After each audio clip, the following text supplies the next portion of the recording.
Welcome back to another youth-centered podcast. This is our 7th of 2019, and I'm very excited about this topic, and we got two really good people here to talk about this issue. And the issue we're talking about this week is a problem nationwide, and it's something that we're dealing with here regularly in North Andover, and I think we need to educate people a little bit more, not just kids, but parents and professionals, because we are dealing with the vaping, Juuling issue here much more in North Andover than we had. So with our guest today, brought in two people that will have different perspective in terms of what they deal with. I think we're all on the same page about the dangers of vaping and Juuling. But first of all, from North Andover High School, we have school nurse Lauren McDonald, who's going to talk to us a lot about her medical opinions on this and some of the stuff that she's maybe seeing in her role as a nurse. And then also with us today, and every time I see one of these guys, I feel older and older, we have middle school police officer, school resource officer Cam Pramas, who grew up here in the youth center, who's actually working at the middle school and is on the front lines of dealing with the major vaping issue that we're dealing with both for the middle school kids and the high school kids. So welcome both for coming on the podcast. Thanks. Glad to be here. Same here. Lauren, can you, I know just my volunteer downstairs said that she didn't remember you when her kids were there, and little history of who Lauren McDonald is and your career here in North Andover. So I came to North Andover High School about 10 years ago. I actually worked with the now famous nurse Ginny Folds, who was here for 38 years in the high school. I worked with her for a little bit, and then I took over when she retired. Previous to that, I worked at several private high schools and in a hospital in Brighton for a long time. I just recently got my master's in nursing education and just started a job, second job at Merrimack College, teaching anatomy and physiology. Wow, that's great. Yeah, it's a lot of work. Cam, with the police department? Sure. So, like Rick said, I'm a local North Andover resident, grew up here, haven't left, graduated North Andover High 2010, went on to Worcester State, got my bachelor's in criminal justice. After college, I got hired by Merrimack College Police Department, where I spent 2 years. I just recently finished my master's in criminology from Merrimack College, and I've been on the North Andover Police Department for about a year, starting in the school system in the fall. Great. Well, again, thanks for you guys for both coming on here. Lauren, I want to start with you before we get into some definite questions that I have for both of you, as well as some dialogue conversation from my perspective as the youth services director.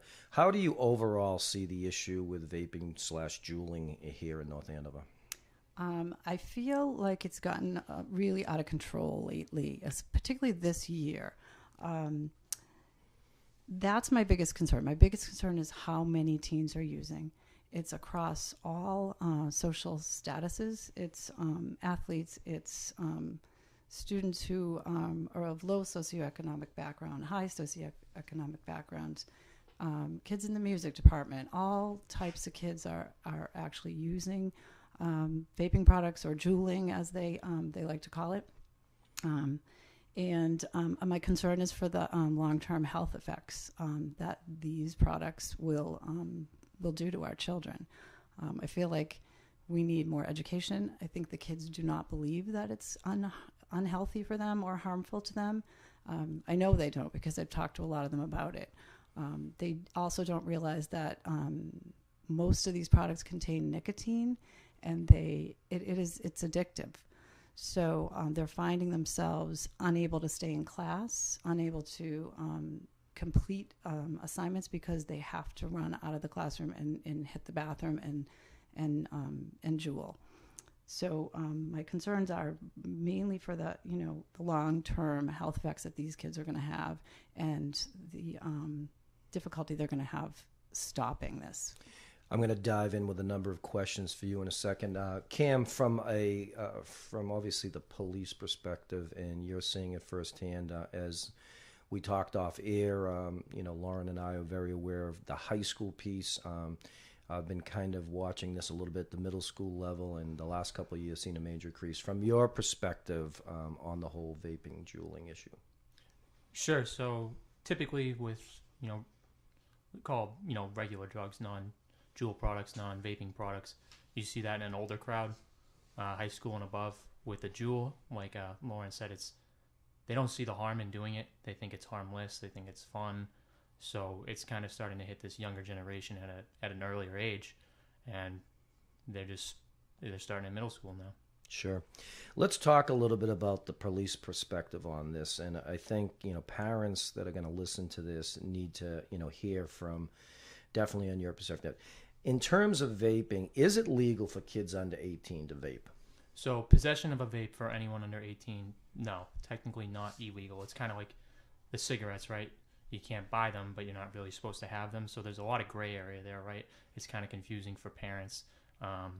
So there's penalties for the stores that sell them to kids who are under 18. And there was a recent law change in Massachusetts, actually, that was enacted December 2018, January 2019, where they actually upped the age to 21. So now, if you're not 21, you technically can't buy these products. Correct.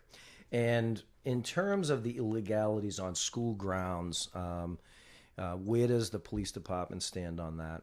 Sure. So my role from going to patrol to now the school resource officer, on patrol, it's kind of law and order. There's laws. You can enforce them in the school. Yeah, you're there to enforce the law, but I kind of take on the second role now in education and school safety. So it's different. It's illegal on school grounds. It's in the handbook. It's forbidden item paraphernalia, drug paraphernalia, whatever you want to call it. But we take a tiered approach in terms of disciplining that, right? Sure. So there's a difference between having it. There's a difference between smoking it in the bathroom, somewhere in the hallway, somewhere hidden. There's a difference between selling it, and there's a difference between distributing it, right? So depending on where you kind of fall, if you're caught, that's where the discipline piece can come in. That's real interesting. And you work directly at the middle school, and I'm sure this is at the high school also with our assistant principals. You work directly with the assistant principals at the middle school and whoever support staff down there in terms of how you're going to handle each individual situation. Right. So total team effort. There's a lot of moving parts in terms of this vaping issue. So guidance will be involved, whether that's our school adjustment counselor or a guidance counselor, 7th grade, 8th grade, 6th grade, and then the assistant principals typically. Sure. Now, you mentioned about some of the real clampdowns with selling it to minors or whatever. I'll throw out something that I'm aware of, and you are also, is some of the kids that actually get this paraphernalia online. So it's not actually going to a store and buying it, but comes online with that. And in some cases, 2 particular cases, parents clueless what their kids bought on Amazon or wherever they bought it from, and it was delivered to the house. How do you see that happening? And is there any chance that can be clamped down somehow? Right. So kids are creative, right? They find ways to get things they're not supposed to have. If a store buys it and we're aware of it, it's easier for us to enforce, right? If kids are going and buying Visa gift cards, they're getting gift cards for Christmas. They order online to a friend's house where their parents might work late. They come in, they exchange in school, and then it's done, right? There's no real trace it was paid with a gift card, right? So that's something we're kind of starting to see now. That's more of a trend. Kids get these gift cards for birthdays, Christmas. They'll order it to a friend's house, and then in school, when no one's around, they meet up in the bathroom, exchange products, and then they have it for after school, in school, whenever. So that's our next biggest hurdle, is finding a way to combat that. Yeah, for sure. Lauren, again, coming from your perspective, and you're on the front lines of this, you've seen situations, you've been called in to meet with kids have come to the nurse's office. What are some of your overall health concerns with kids that are vaping? Well, the problem is that the brain is not fully developed till about 25. So the concern is that there will be damage to the brain. And actually, it has been researched, and there can be damage to the brain when the nicotine and sometimes even marijuana is introduced to the brain at a young age. They can get addicted to it. I worry about that. All kinds of health effects, heart disease, respiratory problems. They can have difficulty concentrating in school, memory problems, distractibility. There are a number of health concerns that we've seen, and that we know can happen with young brains that are in the developmental stage. So one of the things I love about you, Lauren, is you have a real relationship with kids. The years that I've now been working with you, I've seen that. Kids speak very highly of you. When you have the opportunity to talk to kids, I'm sure, knowing you, that you're saying a lot of the things you're saying right now. Do they listen? Do they care? What's their take? I think it's gotten better since these products came out several years ago. I started to, educate kids about them. I have posters in the office. They do ask me about them. In the beginning, they really didn't believe that this stuff was harmful to them, and a majority of them still don't. So I try to educate them, give them facts, give them research materials, and try to really make them understand that they're not unharmful. These products can really affect you lifelong, and they really need to be educated. And I think that's where we have to start. We have to educate them early and often, starting in elementary school. And the North Andover Public School nurses, we meet regularly, and we've talked about it over and over again, how we need to kind of develop some programs for the young children so that they sort of know. They know that smoking is bad for them, smoking cigarettes. They would never smoke a cigarette, most of them. Right. I try to make them understand that these chemicals are equal or worse for them and their body systems. And I think educating them at the young age and continuing to educate them in the middle school and continuing to educate them in the high school, I hope that will prevent them from ever starting. Yeah, I'd like to give the school department as well as the police department and us at the youth center, I think we are proactive in trying to get education for the younger kids on this, and we're going to continue to battle that. Let's talk about addiction a little bit. Like most communities, we've dealt with many types of addictions over the years, and this is something, a few years ago everyone thought was a healthy alternative to smoking cigarettes. Lauren, what's your take on the whole addiction? I mean, kids will still come in and say to us, well, you can't get addicted to vaping. What's Correct. Your take on that?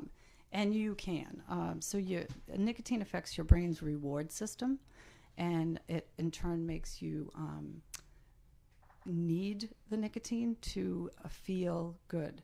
So it affects your the part of your brain that actually produces pleasure and reduces stress. So kids kind of think that, they're stressed and they need this because it does give them a little buzz. But in fact, what's happening is their body needs it. Their body is craving it because they're addicted. So they take a hit of the Juul, they feel better, and then as soon as the nicotine starts, leaving their body system and they experience withdrawals, they think, I'm stressed again. I need to do this.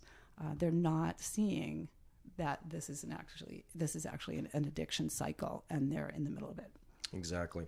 And we need to keep bringing that message across, because I do even believe, I've even heard it from a parent last week, well, you can't get addicted to it, and you really can. This is going to be a tough question for you, Lauren. As a nurse, you've seen all types of kids, and what I want to explain to our parents, and I'm not saying our parents have their heads in the sand on certain issues, but this is something that's crossing all type of kids, all types of economics, all types of interest level, like you said, athletes, non-athletes, people in the band, people in, clubs, non-active kids after school. In your case, and what your history of it is, any correlating factors that you've kind of seen in terms of, why kids are maybe doing that? Is it maybe some of the social emotional stuff we're dealing with kids overall? What's your take on some of maybe the correlating factors of why kids get involved with this? I do think that it's something that a lot of kids are trying because their friends are trying it. They think it's cool. They have these YouTube videos even on YouTube that shows kids doing different tricks with their Juuls and blowing the vapor out in certain ways. They think it's unharmful and cool. They're usually starting because they use somebody else's. It's definitely something that can affect their grades because they're leaving the classroom a lot. I'm seeing overall, we're seeing a lot of stress and increased stress in teens. They have a lot of things they're dealing with, and I feel like the stress does play a part in it, because a lot of the kids tell me that it helps them de-stress, and meanwhile, they're not realizing that they're actually addicted. I don't see a direct correlation to, say, someone who has a a mental health issue or has some social emotional problems. I think it's just across the board. I've actually seen students are great athletes. I've seen them actually doing this. Sure. Outside of school. I've seen kids who, really don't like to go to school and and oftentimes are not in class. I've seen those students doing it. So it's really across the board. It's pervasive. It's really a problem within our town and our nation.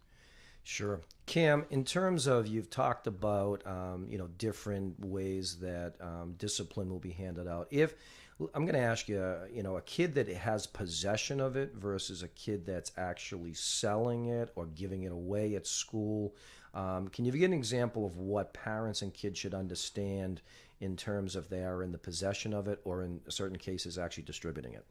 Yeah, so there's kind of been a recent crackdown with this, and it's not just, exclusive to our school. It's become such an epidemic, and I don't really use that word lightly. I really believe that, that the idea that the punishment needs to be harsher has become a reality, right? So simple possession, a lot of times you're seeing a suspension right off the bat for just having one, right? And if you're caught doing it, if you're selling it, giving it to friends, then you're looking at 2 days, 3 days, and then things like, come into play where they have another discipline record. Is it lengthy, right? So then it's kind of adding on to that too. Sure. We could talk hours about this subject, and we haven't really even got to my perspective in terms of someone running the youth center. It's something that I'm concerned about every day. I know our staff is very vigilant in looking for the signs and things, but one of the things I'm real clear on is that parents don't 100% know what to be looking for. So this industry, so to speak, is changing. It's evolving. The original e-cigarette look to it. Cam or Lauren, what should parents be looking for in terms of, paraphernalia? So I think the reason this is so popular with kids, right, is this new fad of the Juul, right? That's where it's really taken off with the Juul, is it's easily concealable, right? You could have it pretty much anywhere on your person and no one's going to know you have it. Sure. Pocket, they found them in shoes, sweatshirts, whatever. And that's why it's so hard for both the school and for parents to find these things and really crack down on it. My biggest advice to parents is talk to your kids, right? If you're suspicious, go through your kid's room. There's nothing wrong with that, right? They live in your house. And if you're suspicious and you're worried about them, you got to check their stuff sometimes, right? Because we can't always do that for you. There's rules, laws, especially for me, right? They're really strict on when I can't search a student. For vaping, it's almost never for me. Right. The school needs reasonable suspicion. I'd need probable cause. It's not illegal. So there's a whole list of things, right? But for a parent, to go through their kid's phone, check their room once in a while, check their backpack, there's nothing wrong with that. And that's, the easiest way to find these things. Absolutely. Lauren, you're as a nurse, you sometimes have to obviously talk to parents. You've talked to the kids. You have a really good relationship with the kids. What's your tact in talking to parents about the issue in general, not just maybe the incident of their child vaping? So I think parents need to educate themselves. Go online, Google vaping, Google Juuling, look and see what the products look like. Find out if your children, exactly like Cam said, look into their bedrooms, look where they keep all their belongings, look in their backpack. Ask them. Be honest and open with them, and let them know you care and you're concerned about them, and also give them the facts. Let them know that you don't want them to be using products that are unhealthy for them. You don't want them to have long-term health effects, and discuss it with them. Really corner them in the car. Be in the car and ask them the question: do you vape? Have you thought about it? Do your friends do this? Have you tried it? And don't be judgmental about it, but seek the information and guide them from there. Tell them you can help them. reach out to someone who can help them as well, if the the concerns are addiction. Sure. One parent asked me a question last week, and I think I'm pretty in tune and pretty knowledgeable on the subject, but I didn't really know this question. So myself, I've never smoked in my life, and grew up with a father that actually smoked 4 packs of cigarettes a day, and, grew up feeling like, what were the effects of growing up with a father who smoked 4 packs of cigarettes a day? So one of the parents asked me last week is there an effect for anybody that's hanging out with kids that are juuling, and in terms of maybe the health issues with that?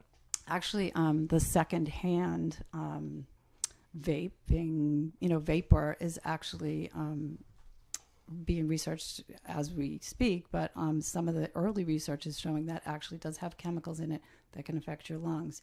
Particularly, I don't know if you've heard of this, but popcorn lung, where that's just a term of what it looks like. It's similar to chronic obstructive pulmonary disease, or COPD, in older people. They're seeing in young people who actually just hang around with kids who use vaping products. In terms of, one of the things we talked about, we spend a lot of time with parents on how they should talk to their kids. And, there are so many bad ways of how to talk to a kid. Like, you need to engage, got to be able to have a healthy dialogue and conversations with that.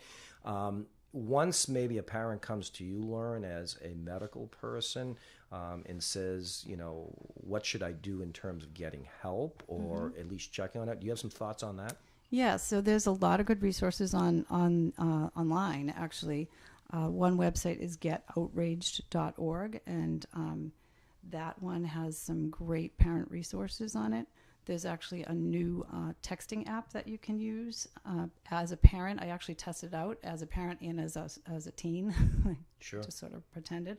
But it's based on the old tobacco cessation programs, where you just text, I think it is QUIT, to 202-804-9884. It will ask you some questions. Are you a teen? What's your age group? Are you a parent? And mostly daily, but I've gotten some double texts in the day. They will send you texts to try to help you either as a teen quit, or as a parent help your child quit. That's good. Cam, when you have to get involved with this, you're usually wearing that nice blue uniform you're wearing today, and the perspective's a little bit different. Lauren's a nurse, a little non-threatening compared to a guy that's in a full uniform.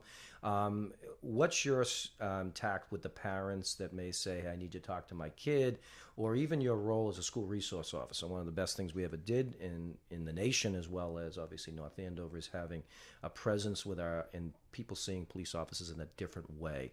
What's your style in dealing with either kids or parents on that? All right, so first and foremost, I think Lauren kind of hit it out of the park with this education piece, right? Kids don't know what they're putting in their body. They think it's harmless. So that's kind of an uphill battle for all of us. So talking to parents, I always tell them I'm willing to talk, right? I'd love to sit down and have a conversation with every parent in every school and say, this is what they're doing, this is what's happening, and this is how we want to fight it, right? Because it's pretty uncomfortable for this, when the school calls home and says, your son or daughter has been suspended for 2 days. And then on top of that, they were searched by the school staff, their locker was searched because they had illegal product on campus, right? No parent wants to hear that. It's a bad feeling, it's a bad conversation. So we're kind of at the point now, it's how do we fix that? So it's kind of like a multidisciplinary approach, whether it's here at the youth center, working with the police department, who then works with the medical field, who works with the school, who works with the parents, right? It's not going to be a battle that's going to be won unless we're all on the same page. No, absolutely. And one thing that I'm very excited about, and I've always said this about North Andover, we are extremely proactive in dealing with issues of all kinds. I know we have the full support of Dr. Gilligan as the superintendent of the schools, the police department, Chief Gray and his staff, as well as the town municipal government. And here at the youth center in particular, We also have Deanna Cruz, who was hired this year as the community support services person that is also on the cutting lines of this. And I think education, I'm hearing across the board, we've got to do even a better job. I think we're doing a good job. I think we've got to do better. I think we've got to get younger. So all those young nurses and the nurses at the younger schools, we need to start educating and being proactive on that. So as we kind of wind up the podcast, we'd like to try to give our guests like a final word. So we'll start with Lauren. I'd like this final word to be, both to the parents and to the kids about this subject matter, and an opportunity for you to just give one more push of how we need to address this issue. Yeah, so there's over 3 million U.S. teens and young adults that are using these products. It's a lot. In our own school, in North Andover High School, I did the Youth Risk Behavior Survey last year. We found that there were 38.7, I believe, % of our students had ever used it. So that's a lot, and that was last year, and it's increased over the last year, according to the American Lung Association's recent survey that will be published February 6th. I think there was a 78% increase over 2017 to 2018. It's an epidemic, and none of our children are immune to this.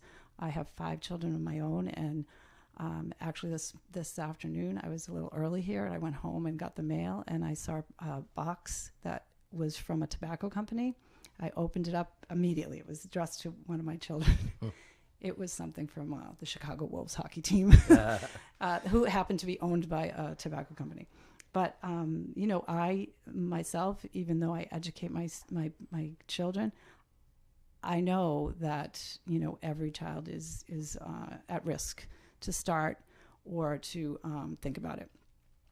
Educating, making sure that they know the harmful effects that can happen and the long-term effects that can do to their bodies and their brains. Thanks. And Cam, you're obviously you're a young guy in this field. In a lot of ways, you're in closer age to the kids that we're talking about than myself, certainly. What would be some of the maybe final words that you want to say to both our kids and parents? Yeah, it really just comes down, let's work together, right? This isn't exclusively a school problem. It's not exclusively a police problem. So why not work together on this, right? You have chronic school offenders, kids you just know that are going to be in trouble, you have to speak to, right? I'm now seeing students I would never expect to see in that light, and talking to parents in a negative way, which I don't want to do. I want to foster relationships. I want to educate. I want to mentor, right? I don't want to have a vaping conversation with every single student who gets caught, right? It's tough for me to build relationships that way. It's tough for the police department to work that way. It's tough for the schools to work that way. So really, it's coming together with parents, with you, with the high school, middle school, elementary schools to kind of work together and try and figure this out. Well, thanks. Obviously, I do believe that we do not have our heads in the sand. We are trying to address this. Big shout out to all of the nurses at our school, all of the, both you and Will as our school resource officers, but let's not forget the support services people, our guidance counselors that are on the front lines of trying to address this issue. We are here to help the parents and the kids. As everyone has said here, we need to do more education, and I think we can battle this, but it is an issue that if we don't battle it now, it's going to be bigger issues down the road. So I want to thank you both for coming on the podcast. You have unbelievable expertise on this, and the reality is here is we could have talked for 3 or 4 hours on these different things. Yeah. So I know that Lauren is a great resource for any of the people up at the high school. Cam is a great resource for people in the middle school, but there are a lot of people that'd be willing to sit and meet with kids and parents. So on behalf of the Youth Center and the town of North Andover, continue to do great work that you guys are doing, and we appreciate your support. This concludes this podcast. We'll be on next week. We have a number of different topics we're going to be getting at, and I hope you enjoyed today's topic on the vaping Juuling issue here in North Andover. And as we finish every podcast, we always say, too much passion is not enough passion.